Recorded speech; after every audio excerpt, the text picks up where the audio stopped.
রমাদান মাসের মধ্যে একটা রাত আছে, যে রাতের নাম হচ্ছে লাইলাতুল কদর। আমি আশা করি আপনারা সবাই এই সূরাটা জানেন। বা'দা আউযু বিল্লাহি মিনাশ শাইতানির রাজীম, ইন্না আনজালনাহু ফি লাইলাতুল কদর। নিশ্চয়ই আমি কোরআনকে নাজিল করেছি লাইলাতুল কদরে, ভাগ্য রজনীতে। ওয়ামা আদরাকা মা লাইলাতুল কদর। হে নবী মুহাম্মদ সাল্লাল্লাহু আলাইহি ওয়াসাল্লাম, আপনি কি জানেন লাইলাতুল কদর কি জিনিস? লাইলাতুল কদরি খায়রুম মিন আলফি শাহর। লাইলাতুল কদর হচ্ছে হাজার মাসের চাইতে উত্তম। এখানে গাণিতিকভাবে ব্যাখ্যা করতে যাবেন না 1000 মাস সমান সমান কত বছর হয়, ব্যাপারটা এমন নয়। এখানে আধিক্য বোঝানো হয়েছে। হাজার হাজার মাস ইবাদত করলে যে নেকি হয়, এক রাত ইবাদত করলে সে নেকি হয়ে যাবে ইনশাআল্লাহ। এই রাতে কি হয়? স্পেশাল তানাজ্জালুল মালাইকাতু ওয়ার রূহ। এই মাসে আল্লাহর পক্ষ থেকে আল্লাহর ফেরেশতারা নেমে আসেন। কোথায় নেমে আসেন? পৃথিবীতে। তাদের সর্দার হিসেবে থাকেন জিবরাইল আলাইহিস সালাম। তানাজ্জালুল মালাইকাতু ওয়ার রূহু ফিহা বিইذনি রাব্বিহিম। আল্লাহর রবের আদেশে তারা এই কাজটা করেন। মিন কুল্লি আমর, প্রত্যেকটা বিষয়ের ফয়সালা হয় এই রাতে। আপনার আমার তাকদীর লেখা হয়েছে আসমান জমিন সৃষ্টির 50,000 বছর আগে। আপনার আমার তাকদীর লেখা হয়েছে আসমান জমিন সৃষ্টির 50,000 বছর আগে। আল্লাহ পাক সমস্ত সৃষ্টির তাকদীর লিখেছেন প্রথম দফায়। দ্বিতীয় দফায় তাকদীর লেখা হয়েছে যখন আমার আপনার রূহ আমাদের মায়ের গর্ভে ছিল 4 মাস 10 দিন বয়স। ওই সময় আল্লাহর পক্ষ থেকে ফেরেশতা আসেন, এসে লিখে দেন তার হায়াত, তার রিজিক, সে সৌভাগ্যবান না দুর্ভাগ্যবান। এরপর রূহটাকে ফুঁকে দেন, বাচ্চা নড়াচড়া শুরু করে। এর আগ পর্যন্ত পেটের মধ্যে বাচ্চা নড়াচড়া করে না। যখন রূহটা ফুঁকে দেওয়া হয় তারপর থেকে বাচ্চা নড়াচড়া শুরু করে।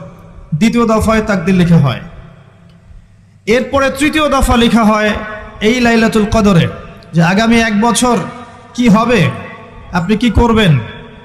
অর্থাৎ 1 বছরের বাজেট প্রণয়ন করা হয় প্রত্যেক লাইলাতুল কদরে। তানাজ্জালুল মালাইকাতু ওয়ার রূহ ফিহা বিইذনি রাব্বিহিম মিন কুল্লি আমর। এই রাতের আরেকটা বৈশিষ্ট্য হচ্ছে সালামুন হিয়া হাত্তা মাতলাইল ফজর। ফজর পর্যন্ত এই রাতে শান্তি শান্তি শান্তি শান্তি প্রশান্তি বজায় থাকে। এই রাতে আপনি যে দোয়া করবেন, যে কোনো দোয়াই করবেন, যদি আপনার রিজিকটা হালাল হয় ইনশাল্লাহ কবুল হয়ে যাবে। যে কোনো দোয়া। এই রাতে যারা ইবাদত করে দাঁড়িয়ে দাঁড়িয়ে, তাদের চতুর্দিকে ফেরেশতারা সমবেত হন, তাদের দোয়ায় তারা শরীক হন, তাদের জন্য দোয়া করতে থাকেন। ঠিক তখনই দেখবেন মুমিন বান্দার চোখ দিয়ে টপ টপ করে পানি পড়া শুরু হয়েছে। আপনি ফিল করতে পারবেন যে আপনার দোয়া আল্লাহ কবুল করছেন। এই রাতের ইবাদতকে 1000 মাস দিয়ে গুণ করলেও কখনো সমান হবে না। একটা রাত ইবাদত করলে আপনি হাজার হাজার মাসের নেকি পাচ্ছেন। এই সুযোগটাকে ছেড়ে দেওয়া যায়?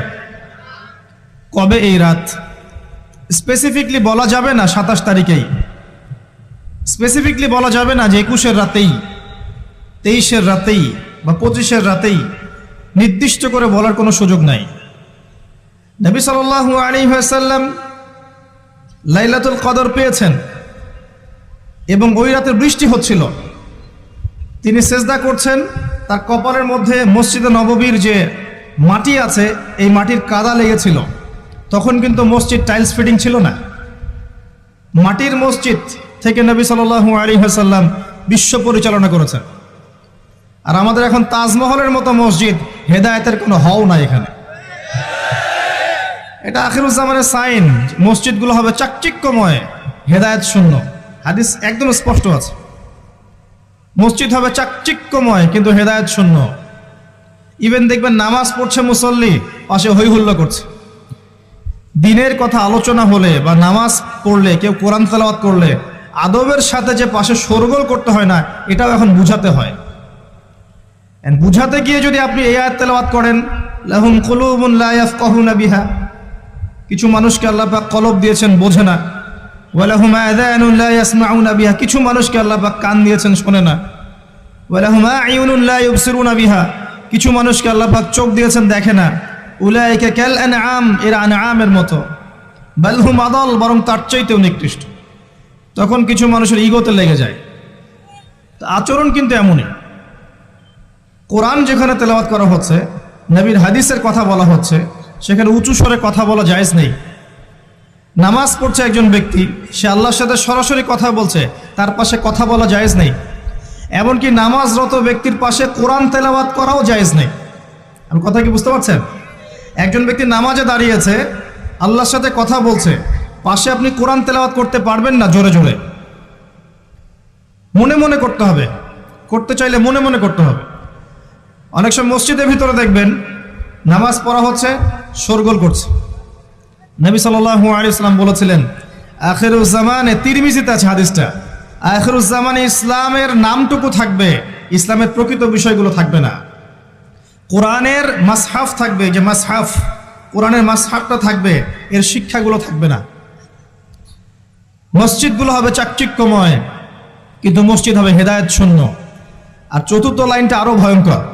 4 নম্বর লাইনে গিয়ে নবীজি বলেছেন সাল্লাল্লাহু আলাইহি ওয়াসাল্লাম, আসমানের নিচে, জমিনের উপরে আল্লাহর সবচেয়ে নিকৃষ্ট সৃষ্টি হবেন এক শ্রেণীর আলেম, যাদের থেকে ফিতনা ছড়াবে এবং তাদের দিকেই ফিতনা ফিরে আসবে। তিরমিজির মধ্যে হাদিসটা আছে, যে কোনো আলেমকে জিজ্ঞাসা করে এটা কোন শ্রেণীর আলেম, এটা বোঝার জন্য আপনার পিএইচডি করার দরকার নাই। যারা দিনকে দুনিয়ার বিনিময়ে বিক্রি করেছে, তারাই সেই শ্রেণীর আলেম।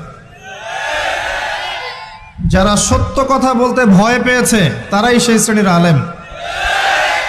যারা সত্যকে মিথ্যার সাথে মিশ্রিত করেছে, তারাই সেই শ্রেণীর আলেম। এবং যারা ইসলামের নামে উম্মাকে শতদা বিভক্ত করে দিয়েছে, এরাই সেই শ্রেণীর আলেম। নবী করিম সাল্লাল্লাহু আলাইহি ওয়াসাল্লাম বলেছেন, লাইলাতুল কদর আমি পেয়েছি, কপালে কাদামাটি ছিল, বৃষ্টি হচ্ছিল, তার মানে ওই রাতে বৃষ্টি হতে পারে, ওই রাতে বৃষ্টি হতে পারে। লাইলাতুল কদরের আলামত, রাতের বেলা বৃষ্টি হতে পারে। বৃষ্টি হয়েছে, তিনি নামাজ পড়েছেন, কপালের মধ্যে কাদা লেগেছিল, তিনি বের হয়েছেন, সাহাবীদেরকে বলবেন কোন রাতটা লাইলাতুল কদর, আজকের রাতটা লাইলাতুল কদর, এটা বলতে বের হয়েছেন। বের হয়ে দেখছেন দুজন মুসলিম আপোষে ঝগড়া করছে। লিসেন টু মি, দুজন মুসলিম আপোষে ঝগড়া করছে। আমরা বলি না যে মুসলিমদের মাঝে ইখতিলাফগুলো রহমত, আমরা বলি না? দুজন মুসলিম আপোষে ঝগড়া করছে।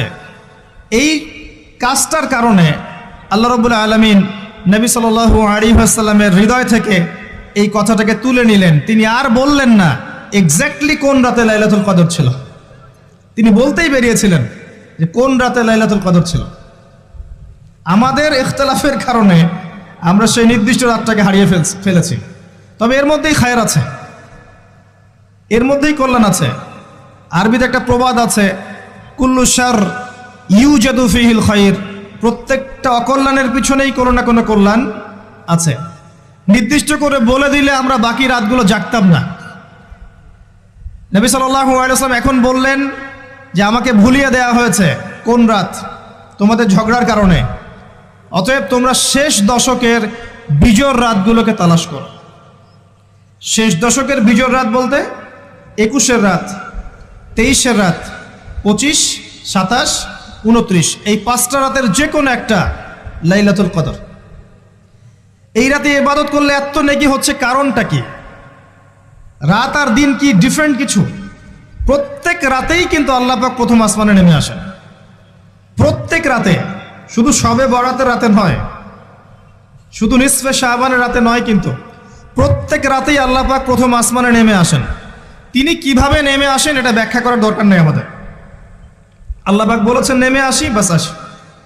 কারণ সবকিছু আমরা যুক্তি, বিজ্ঞান, দর্শন দিয়ে প্রমাণ করতে পারবো না। পারবো? সায়েন্সকে জিজ্ঞাসা করেন যে স্বপ্নের ব্যাখ্যা কি, ঘুম কাকে বলে, আত্মা কাকে বলে, আত্মা কঠিন না তরল না বায়বীয়, পারবে সায়েন্স ব্যাখ্যা করতে? কবরের আযাব কি, জিন জাতি কি, জিন জাতি কাকে বলে, জিন জাতি কেমন দেখতে, মালায়েকা কেমন, তারা কিভাবে কাজ করে, তাদের ফাংশন কি, তারা কি ব্যাখ্যা করতে পারবে? আমাদের একটা চেতনা তৈরি হয়েছে, সায়েন্স যা বলবে তাই সত্য। এই চেতনা পুরোপুরি সত্য নয়। কোরআন এবং সুন্নাহ, আল্লাহ এবং তার রাসূল যা বলবেন সেটাই চূড়ান্ত সত্য। এর বাইরে সত্য মিথ্যার চূড়ান্ত কোনো মানদণ্ড নাই। হ্যাঁ, সায়েন্সের ভিত্তি আমরাই দিয়েছি, এটা অমুসলিমরা দেয়নি, এর ভিত্তি মুসলিমরা দিয়েছে। পরবর্তীতে এরা এর উপর ঘষা মাজা করেছে। এখন সায়েন্টিফিক এবং টেকনোলজিক্যাল রেভলিউশন আসছে পশ্চিমা সভ্যতা থেকে।